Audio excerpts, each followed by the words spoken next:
여당 전당대회를 앞두고 한동훈 전 위원장의 출마가 기정사실화됐다던데 맞나요? 아니면 정말 화나죠. 한동훈 위원장이 유승민, 이준석을 껴안는 그림이어야 된다고 봅니다. 엉망진창이에요, 쉽게 세상이. 대표님의 업 누구 골라오셨죠? 전 이준석 대표 버는 뭐 쇼 같진 않고요. 근데 그 자세가 너무 자기적이라서 아니 그 자세가 자기적이라는 거는 좀 나쁘게 물론 봐서 그런 주무실 수 거고. 있지만. 뭐 앉아본 사람들이 하는 얘기예요. 그러니까 이준석 대표는 호시탐탐 보수의 지도자가 되길 원하거든요.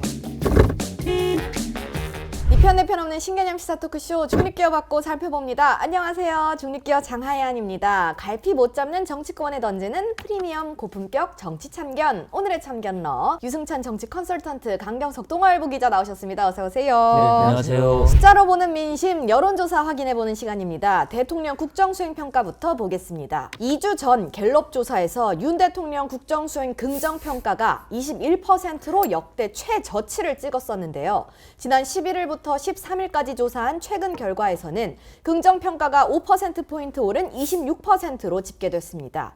부정평가는 66%입니다. 긍정평가는 총선 이후 2개월 만에 25%를 넘은 수치인데요. 이게 오르기는 했지만 여전히 20%대를 벗어나지 못하고 있는데 이와 관련해서 주요 이슈를 몇 가지 떠올려 봤어요. 근데 한 아프리카 정상회의가 있었고요. 동해 석유가스 매장 가능성 발표, 9.19 효력 정지 등이 있었습니다. 긍정평가로 답한 응답자의 23%가 외교를 이유로 꼽았는데 안 보이면 오른다라는 얘기가 있는데 역시 그 때문일까요? 뭐 외국 가면 조금 오르는 경향이 있는데 네. 근데 저 숫자가 크게 의미 있는 숫자는 아니어서 오차범위 내이고 다른 것보다는 뭐 석유 가스 매장 여기에 대해서는 신뢰할 수 없다는 여론이 높긴 하지만 그래도 뭔가 기대하는 사람들이 좀 있지 않았을까 하는 생각이 들긴 합니다. 착시 효과인데 뭐 26%라고 해서 이게 높은 게 아니에요. 21%가 너무 역대 최저급 수치 지지율을 나타났기 때문에 이게 바닥을 찍고 반등을 했는데 이게 통상적으로 2년차, 3년차 정부의 지지율이라 함은 한 35%에서 40% 정도가 왔다 갔다 하는 게 정상이에요. 예. 근데 이제 20%대에 머물러 있다는 건 여전히 지지층의 마음을 돌리지 못하고 있다라는 거고 20%대에 머무르는 건 사실 저는 이게 21%든 28%, 29%든 별 크게 의미는 없는 것 같아요. 네, 의미가 없어요. 예, 그래서 실제로 뭐 조사 기법이나 이제 이런 거에 따라서 오차 범위가 있긴 하지만 여전히 좀 반등을 하려면 정말 국민들이 이렇게 회자할 만한 얘기거리가 있어야 돼요. 근데 이제 회자할 만한 얘기거리라고 함이 그런 뭐 석유 개발 대왕고래? 얘기였는데 이것도 사실 한 반 이상은 되겠어? 이런 정도의 반응이란 말이에요. 그러니까 이게 크게 영향을 미치진 못했던 것 같아요. 동해 석유가스 매장 관련 조사를 보면 정부 발표를 신뢰한다고 답한 비율은 28%, 신뢰하지 않는다고 답한 비율이 60%로 더 앞서 있습니다. 국정수행 부정평가 이후에도 이 대왕고래 프로젝트가 포함되어 있는데 이미 지난 1월 한국석유공사 이사회에서 시추를 의결했다는 기사가 있었어요. 그래서 국면 전환용이었다라는 얘기가 있는데 그나마도 잘 안 통했다고 보시는 거네요. 네, 별로 잘 안 통한 것 같고요. 28%가 신뢰한다고 하는 것도 이거는 대통령의 원래 지지층들이 네, 그냥 그렇게 콘크리트 얘기하는 거지 지지층. 시추의 어떤 그 과학적 근거 뭐 이런 것들을 갖고 신뢰한다고 답한 것 같지는 않고요. 네. 전체적으로 윤석열 정부가 총선 이후에도 극우 보수층 그다음에 뭐 정호성 비서관 임명하는 걸로 봐서 박근혜 그 지지층 여기에 너무 의존하려는 경향을 갖는 것이 아닌가. 이제 한동훈 전 위원장 당대표 출마 선언이 있을 것 같은데요. 네. 한동훈 위원장이 이제 전면에 나서게 되면 한동훈 위원장을 지지하는 보수층의 오른쪽에 있는 지지층에 더 이제 의존할 가능성이 큰 상황이 아닌가. 뭐 이런 생각이 들어요. 네. 자, 17일인 오늘부터 서울대병원 교수들이 무기한 휴진에 들어갔습니다. 환자단체도 반발하고 있고 여론이 의사들한테 그렇게 좋은 상황으로 흘러가고 있지는 않은데 이게 장기전으로 가면 결국에는 정부에게 화살이 돌아갈 것이라는 분석이 있더라고요. 이거 당연히 정부가 책임을 져야 되는 상황인 거죠. 이런 의료 시스템 이건 정부의 역할이에요. 물론 민간 병원도 있고 공공병원도 있고 다 있지만 전체적인 이 의료 시스템을 유지하고 관리하는 거는 정부의 책임이란 말이에요. 근데 이제 이거를 못했을 때 모든 실패의 책임은 당연히 정부가 져야죠. 대통령실에 써 있잖아요.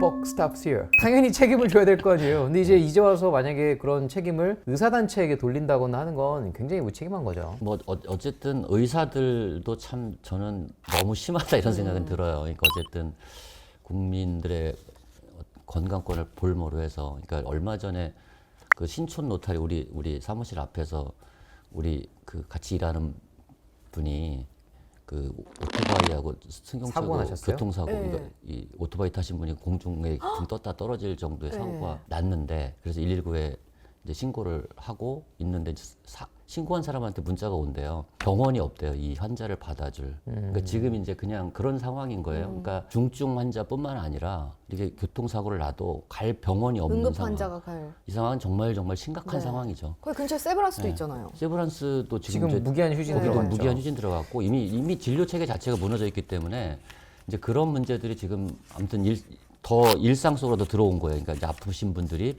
병원을 갈 수 없는 상황이 네. 된 건데 뭘 노력한다는 느낌이 없잖아요. 보건복지부 장관 나와서 성명만 발표하지 구체적인 노력을 하는 게 안 보이거든요. 지금 이 문제들을 해결하기 위해서. 약간 좀 서로 떠미는 경향이 있어요. 정부는 정부대로 방금 저런 여론을 의식하고 있기 때문에 최악의 상황이 터졌을 때 이제 그럼 과연 누가 더 비판을 받을 네. 것인가 그 계산을 했을 때 의사들이 더 큰 이 비판을 받을 가능성이 높다. 이제 이쪽은 이렇게 판단을 하는 게 아닌가 추측을 네. 할 수 네, 있는 네. 거고, 또 반대로 의사들은 아까 얘기한 대로 정부의 책임을 사람들이 더 크게 볼 것이다. 결국에 이 큰 사달이 났을 때 누가 책임질 것이냐를 놓고 서로가 서로에게 책임을 미루다 보니까 네. 아무래도 이게 해결할 실마리가 전혀 보이지가 않는 것 같아요. 그러니까 이제 지금 오늘 서울대병원 17일 무기한 휴진이 시작했죠. 아산병원, 성모병원, 이 큰 병원들이 다 휴진을 시작한단 말이에요. 그러니까 이게 지금 정상적인 상황은 아닌 거죠, 분명히. 다음은 정당 지지도 보겠습니다. 역시 갤럽 조사인데요. 국민의힘은 30%, 더불어민주당은 27% 나왔습니다. 민주당의 경우 현 정권에서 최저치를 기록한 수치입니다. 지난해 8월 말에도 같은 수치인 27%를 기록한 적이 있었는데 그때와 지금 다른 점은 조국 혁신당의 존재 유무입니다. 어떻게 해석해야 될까요? 별로 국민들도 민주당을 지지하지 않다는 네. 거죠. 그러니까 지금 착시 효과들이 여러 군데 있어요. 대통령 지지율도 그렇고 이 정당 지지율도 그렇고. 근데 이 정당 지지율은 사실 별로 크게 관심을 갖지 않는 이유가 선거가 임박한 선거가 없어서 그래요. 그걸 믿고 민주당은 지금 이재명 독주 체제를 그쵸. 보란 듯이 진행을 시키고 있잖아요. 만약에 선거를 앞두고 있으면 이렇게 못하죠. 그러니까 이게 민주당도 당장의 지지율보다는 장기적으로 다음 선거 대선까지의 이 과정을 계속 다지겠다는 그런 상황인 것 같아요. 용산하고 윤석열 대통령은 총선 참패 의미를 잘 모르고 있고 민주당은 총선 승리 의미를 제대로 파악을 못하고 있는 것 같아요. 이긴 쪽도 모르고 진 네. 사람도 모르는. 왜냐면 이렇게 하라고 총선을 이긴 게 아니거든요. 그쵸. 지금 독주 체제를 가져가고 있는데 상임위원장 같은 경우도 전대미문의 독주 체제에다가 그리고 당원 단계 바꾸지 않았습니까? 이건 누가 봐도 어쨌든 이재명 대표를 위한 변경이란 말이에요. 이게 이제 김대중 총재 시절 이후에 당대표 연임은 최초예요. 그리고 이건 사실상 그 총재보다 더 막강한 당원들이 위임했다고 하는 명분까지 이제 가져가려고 하고 있기 때문에. 근데 저는 그래요. 그러니까 이재명 대표가 이 와중에 이제 그 이화영 그 중형 이후에 굉장한 스트레스를 표시하고 있잖아요. 네. 이게 언론에 대해서 애완견이라고 네, 했죠. 막말까지 쏟아내고 이런 것들이 다 이제 지지율 하락 요인이라고 봅니다. 저는. 그래서 이렇게 오랜 기간 그 당대표 2년 됐잖아요. 2년 됐으니까 2년마다 바뀌는 네. 거니까.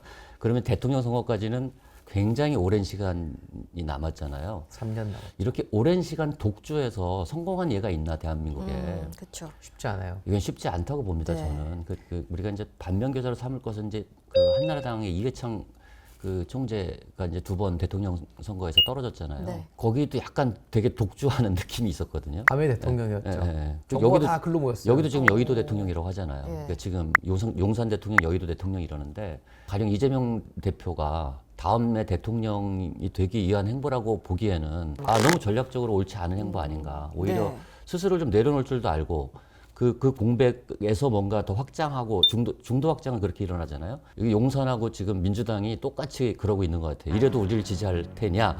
그러니까 뭔가 이달 이런, 초만 해도 소위 집권 대안 세력으로서의 존재감을 드러내는 전략들을 가져갔어요. 연금 개혁안을 받아들이겠다. 마치 이제 시원. 수용할 것처럼 네. 전략을 내비쳤고, 그러니까 그런 실제로 정부가 풀지 못하는 숙제를 민주당이 앞장서겠다, 이제 이런 사인들을, 이런 모습들을 보이다가 이화영 전 경기 평화부지사 판결 이후에 기조가 바뀌었어요. 네. 물론 그 사이사이에 조금씩 조짐은 보였지만 완전히 틀어졌어요. 당원 당규 바꾸고 했던 거를 이제 그런 조짐으로 본 건데 이제는 완전히 진짜 다시 또 일변도로 가고 있어요. 네. 용산과 민주당이 스스로 바뀔 것 같지 않기 때문에 변수를 한동훈 띄워주는 위원장이 이 정치판에 이 어떤 자극을 주고 파문을 만들어서 변화를 이끌 것이냐, 과연 그럴 수 있는 정치력이 있느냐, 뭐 이것이 앞으로 정치에서는 관전 포인트가 네. 될 것 같습니다. 안 그래도 그거 여쭤보려고 했는데 여당 전당대회를 앞두고 한동훈 전 위원장의 출마가 기정사실화됐다던데 맞나요? 아니면 정말 화나죠. 만약에 여기까지 왔는데 네. 출마 안 한다 이러면 신박한 문법인 거죠. 여의도 문법을 탈피하겠다는 약속을 지키는 네. 거죠. 그러니까 저는 한동훈 위원장 출마한다고 보고 이게 이제 한동훈 위원장 출마는 좀 현재 권력과 미래 권력의 싸움이라는 네. 굉장히 첨예한 긴장 관계를 만들어낼 것이다 여권 내에. 또 너무 빨라요 지금. 사실 대선이 3년 남았는데 지금 당대표를 해서 2년 동안 큰 변화를 몰고 일으킨다 한들 대선 앞두고는 또 상황이 바뀔 수 있어요. 그래서 저는 약간 지금 뭐 물론 정계 개편까지도 다 이어질 수도 있고 다 좋은데 죽 서서 개주는 그럴 수 있는데 저는 이제 한동훈 위원장이 진짜 정치를 하려면 그 차기는 아니라고 봅니다. 차기를 포기하면 네. 어마어마한 정치 세력을 만들 수 있다. 본인이 과연 차기를 포기할지. 근데 지금 당대표를 나간다는 건 당원 당규상은 사실 또 나갈 수 있어요. 네, 선거 앞두고 네, 1년 넘게 남았기 때문에 나가도 상관없어요. 나갈 수는 있는데 저는 이제 이렇게 보거든요. 보수가 재편된다는 건 한동훈 위원장이 유승민, 이준석을 껴안는 그림이어야 된다고 봅니다. 그래야 다음 대선에서 확장성 이런 것들을 가져온다면 거기서 어마어마한 리더십이 인정될 것이고 이렇게 근데 봅니다. 또 하나 의문은 과연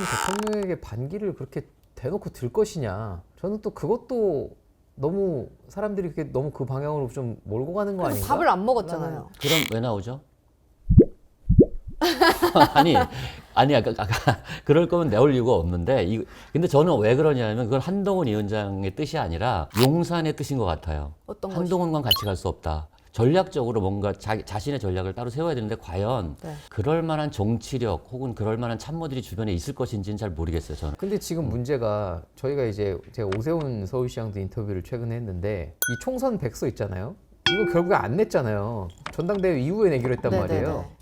근데 오 시장이 보통 정치적으로 그렇게 세게 표현하는 사람이 아닌데 그런 짓이라고 표현을 하면서 오. 그런 돌려막기 같은 짓을 하면서 네. 이 총선 복귀도 안 하는 이런 정당이 어딨냐는 식으로 굉장히 세게 비판을 네. 했어요.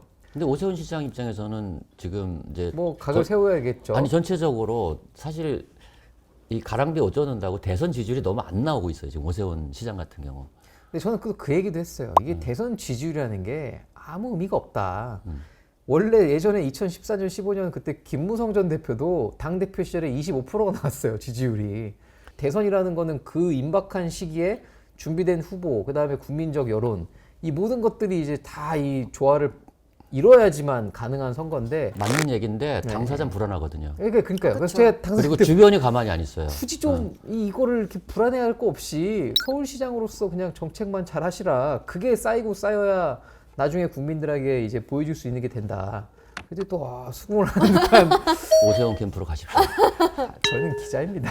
제가 무슨 캠프입니까? 자, 그런가 하면 이제 김재섭 의원 출마 가능성도 굉장히 주말 사이에 눈덩이처럼 불어나고 있는데요. 사실 친윤 후보가 없잖아요. 그래서 김재섭 의원이 친윤계냐를 놓고도 얘기가 있는데 그것도 좀 말이 안 되는 얘기잖아요. 본인도 아니라고 하긴 했어요. 본인도 뭐 어처구니가 없어서 이제 그렇게 얘기를 하는데 친윤계가 누가 있나요, 그럼? 친윤계라는 게 이제 큰 의미가 없어졌어요. 물론 이철규 의원 정도가 뭐 남아서 이제 이철기 의원은 목소리를 계속 내는 화가 것 나 같아요. 있더라고요. 그 한동훈 근데 위원장 그- 출마에 대해서. 그 뭔가 아무튼 좀 지금 뭐 엉망진창이에요. 쉽게 얘기해서 당이.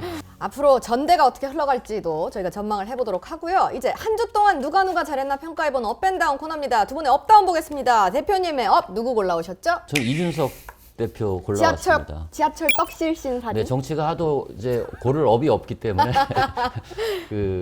아니 이게 그 SNS는 엄청 퍼졌어요. 네. 맞아요. 예. 근데 이제 이게 뭐 또 그러니까 쇼라는 얘기도 네. 있고 막 이러는데 저는 뭐 쇼 같진 않고요. 근데 그 자세가 너무 자기적이라는 아니 그 얘기가. 자세가 자기적이라는 거는 좀 나쁘게 물론 봐서 그런 주무실 수 거고. 있지만. 뭐 앉아본 사람들이 하는 얘기예요. 그러니까 졸리면 그렇게 지하철에서 자요, 원래. 잠자는 사람을 못 본 사람들이 얘기해요. 저거보다 훨씬 더 그 연극적인 자세도 많이 나옵니다. 지하철에서 잠을 잘 때는. 그래서 저는 근데 어쨌든 이준석 대표는 최근에 전체 회의하는 걸 봤는데 거기서 발언하는 것도 되게 통합적으로 발언을 하더라고요. 오. 그래서 요즘에 약간 그 톤 다운하면서 통합적 행보를 하는 모습도 저는 뭐 이준석 대표한테는 좀 맞다고 보고 네. 그리고 이제 그 이번 주에 되게 그 사람들은 잘 모르고 지나갔지만 이 참신한 제안이 하나 있었어요. 어떤 그 거죠? 김종민 그 새로운 미래 아, 예. 의원이 지금 네. 있군요. 6개 그 야 6개 그 비교섭 교섭단체, 당한테 예. 교섭단체 제안을 했어요. 합치자. 네, 다 합치면 21명이거든요. 네네네네. 21명. 그러니까 조국신당, 개혁신당, 뭐 진보당, 새로운 미래 해가지고 네. 이제 교섭단체를 제안을 했는데 이래서 6명 대표가 만났어요. 근데 당연히 이제 조국혁신당은 적극적입니다. 네. 뭐 지분이 제일 하고 클 싶다. 그러니까 당이죠. 12명이 예. 있으니까. 그리고 근데 이게 어떤 의미가 있는 거냐면 그럼 지금 상임위 구도에 네. 파열구를 낼 수가 있는. 근데 제가 볼 때 실현 가능성은 일단 개혁신당 입장에서는 엄청난 리스크를 져야 돼요. 그럼요. 조국혁신당하고 공동 교섭단체를 구성할 경우 배신자가 되는 거. 이준석 대표는 호시탐탐 보수의 지도자가 되길 원하거든요. 네, 네. 그럼요. 뿌리가 보수잖아요, 이 대표. 아니 그리고 거기밖에 없어요. 저쪽으로 가면 별 반겨주는 사람이 없어요. 그래서 아무튼 그렇기 때문에 개혁신당이 참여 안 하면 일단 숫자가 안 돼요. 네. 그러니까 안 돼서 그럴 거고. 어쨌든 이준석 대표가 네. 그런 통합적인 행보와 그리고 저런 잠자는 것 때문에 업을 뽑은 건 좀 그렇긴 하지만 어쨌든 네. 아, 그래도 그래서 신선했어요. 네, 좀 싸움만 하는데. 그 신선함으로 네. 인해서 이제 업으로 선정을 했습니다. 그럼 다운 어떤 분 뽑으셨죠? 다운은 전 이번에 또 이재명 대표를 뽑았는데 말이 너무 심했어요. 저게 지금 이제 아까도 말씀드렸지만 그 이화영 평화부지사. 평화부지사 중형 선고 이후에 굉장히 극도로 지금 민감한 반응을 보이고 있고 그걸 드러내고 있고 그게 이제 말로서 나타나는데 사실 뭐 언론을 검찰의 애완견이라고 생각할 수는 있지만 그래도 당 대표 제1당의 대표가 그런 식으로 말하는 게 과연 적절한지 네. 그리고 그게 본인의 정치적 행보에 도움이 될지에 대해서 저는 뭐 굉장히 아니라고 생각하고요. 그런 점에서 앞으로 이게 관리가 잘 안 되면 계속 네. 저런 그 심한 말들이 나올 것 같아서 네. 뭐 이번에 다운으로 뽑았습니다. 또 얘기를 들어보니까 그게 의도적인 전략이라는 얘기도 있었어요. 어떤 다 전략이에요. 그러니까 이제 관심을 그쪽으로 돌리는 거예요. 음. 그러니까 원래는 달을 가리켜면 달을 봐야 되잖아요. 네. 근데 지금 손가락을 보게 만드는 전략인 거죠. 원래는 지금 그런 이화영 부지사랑 연결되는 본인의 사법 리스크에 대해서 사람들이 다 얘기를 했었는데 갑자기 어느 순간 이슈가 다 애완견, 언론 비판 이런 쪽으로 이슈가 돌아간 거예요. 네네. 그러니까 일부러 극단적인 그런 표현을 써가면서 좀 불을 떼고 있는. 강경석 기자님의 업. 없어요. 업은 없어요. 네. 진짜. 이거 뭐 없음이라고 하셨네요. 지난주부터 열심히 찾아봤는데 제가 네. 이준석 대표를 고를 생각은 미처 못했는데 아. 예. 그나마 고른다면 저도 만약에 네. 그렇죠. 그게 이제 그나마 좀 긍정적인 영향을 미쳤던 소식이었던 것 같고 다운은요? 저는 지난주에 국민의힘을 꼽았어요. 지난주에 이제 그 상임위 보이콧 과정, 네. 협상 과정에서 의총을 이제 3일 연속 열었단 말이에요. 근데 이제 10시부터 12시까지 2시간을 하는데 심지어 그 2시간도 다 못 채우고 밥 먹으러 12시에 밥 먹으러 나갔어요. 이게 정말 말이 되는 지금 상황입니까? 이 소위 웰빙당이라는 얘기를 많이 들었었죠. 영남당, 웰빙당. 여지없이 지금 또 드러나고 있어요. 그 본성이. 이게 선거가 4년 남고 대선 또 3년 남고 하다 보니까 전혀 긴장감이 없어요. 긴장감이 없죠. 예. 의원들이 아무런 관심이 없어요. 보이콧 뭐 하든지 말든지 전략 뭐 누군가 세우겠지. 나는 밥 먹으러 가야 돼. 이 지금 굉장히 지금 심각한 상황이에요. 이 심지어 몇몇 이제 좀 다선 의원들, 뭐 나경원 의원 같은 경우에 그런 제안을 했대요. 밤샘 의총이라도 네. 해야 된다. 이거 지금 큰일 났다. 그랬더니 다들 밤샘? 무슨 밤샘 의총이냐 약간 이런 반응을 네. 보였다는 거예요. 근데 이제 반대로 이게 지금 민주당 상황이었으면 아마 난리가 났을 거예요. 막 지금 로텐도어를 불질렀을 수도 있어요. 뭐 물론 표현이 좀 과격했습니다만 너무 평화로워요. 심지어 그 특위를 상임위 안 하겠다고 네. 하잖아요. 그 특위도 제대로 안 해요. 다들 늦게 오면 왜 늦게 오찬이 좀 늦게 끝나서 다 이러고 있어요 지금. 이게 굉장히 지금 한가한 상황이에요. 네. 연찬회에서부터 이게 쭉 이어지는 흐름이 아마 전당대회를 제 생각에 이렇게 치른다 한들 이게 과연 바뀔 것이냐. 국민의힘은 사실상 용산에 너무 길들여져 있습니다. 지금 이 패턴을 한번 째고 넘어가야 되는데 네. 사실 용산이 아무것도 안 하면 국민의힘도 아무것도 안 하는 거고 용산에서 한마디 하면 그때 이제 마지못해 또 싸우는 신용하고 뭐 이렇게 가는 상황이어서 역대 여당 중에 가장 그 무기력한 정당인 것 같아요. 자, 마지막 순서입니다. 이번 주 정치판을 전망하러 미래에서 왔습니다. 두 분 이번 주 정치면을 장식할 이슈 하나씩 뽑아주세요. 뭐 이번 주는 아무래도 의료 휴진에 따른 정부 대처 네. 과연 어떻게 좀 극단적으로 이 치닫는 상황을 전환시킬 수 있을지 좀 지켜봐야 될 것 같아요. 그러니까 17일, 18일 쭉 지나서 주 후반쯤이 됐을 때 행여나 좀 정말 불미스러운 큰 사고가 벌어진다거나 했을 때 이게 국민 여론이 갑자기 들썩일 수 있거든요. 의료계 의정 갈등 어떻게든 해결해야 될 이슈로 이번 주에 떠오를 것 같습니다. 네. 저는 대표님은요? 뭐 한동훈 출마 여부 뭐 출마할 것 같고 그거보다는 저는 이제 한동훈 어대한 분위기 속에서 유승민, 나경원, 김재섭 등이 당대표에 출마할 것이냐 뭐 이런 것들이 좀 관전 포인트가 자, 답답한 전국 다음 주는 좀 풀렸을지 이 자리에서 확인해 보기로 하고요. 오늘 두 분 말씀 여기까지 듣겠습니다. 시간 내주셔서 고맙습니다. 시청해주신 분들 가시는 길에 구독, 좋아요, 알림 설정 한 번씩 눌러주세요. 함께해 주신 여러분 고맙습니다.